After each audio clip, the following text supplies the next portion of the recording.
La seconde partie de ce 19-20 en Lorraine et nous allons tout d'abord en Moselle rencontrer un guitariste électronicien. Il s'appelle Phil FX et sa particularité est qu'il cherche à recréer les effets guitare d'antan en créant des pédales à effet comme dans les années 70 ou 80.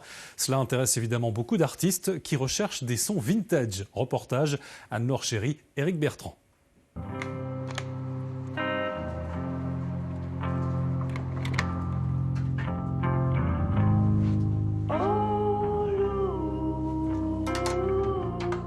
Les pédales à effet vintage pour guitariste de Phil FX, c'est la chanteuse Mel qui nous en avait parlé quand elle répétait son dernier disque.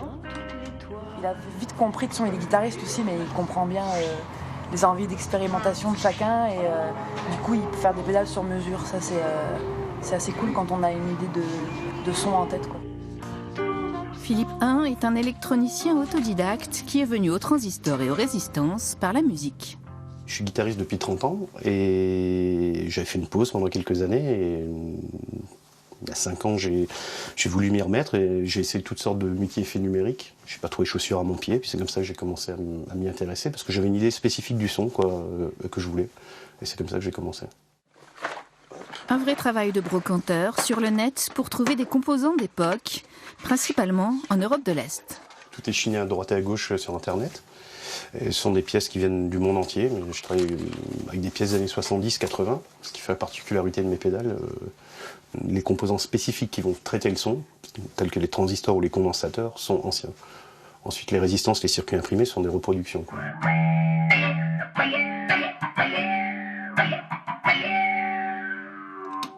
Alors maintenant, on va rajouter un effet typique des années 70, c'est une fuzz. Donc là, c'est vraiment le son fuzz criard des années 70.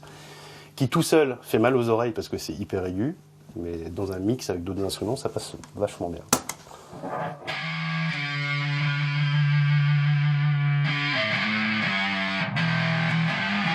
Et les pédales maintenant ne sont plus fabriquées du tout de la même manière, ce sont des composants miniaturisés à l'extrême, donc ce qui explique aussi que le son paraît être un peu plus ténu. Pour moi, le numérique ne pourra pas surplanter de l'analogique, quoi. C'est strictement pas pareil, quoi. On aura un son beaucoup plus chaud.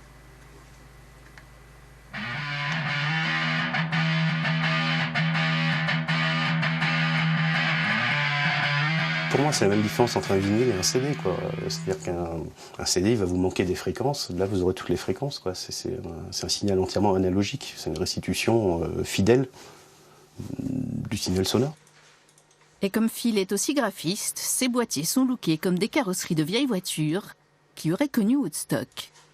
Tous les groupes actuels qui travaillent avec ce son modernisent la musique des années 70. C'est pas figé. Reproduire les choses telles qu'elles étaient, ça n'a pas d'intérêt, quoi. Mais les améliorer en gardant la philosophie, que ce soit la philosophie de composition de la musique ou la philosophie de fabrication des pédales, c'est la même chose. Il faut garder l'esprit de ces années-là, quoi. Là, on a une modulation. Si vous voulez entendre le son des pédales de Phil, écoutez les disques de Mel, Manuel Etienne, Tuscaloosa ou The Automatist. L'occasion de découvrir aussi des talents lorrains. Autres inventeurs, autres lorrains qui ont des idées pour faire bouger les choses.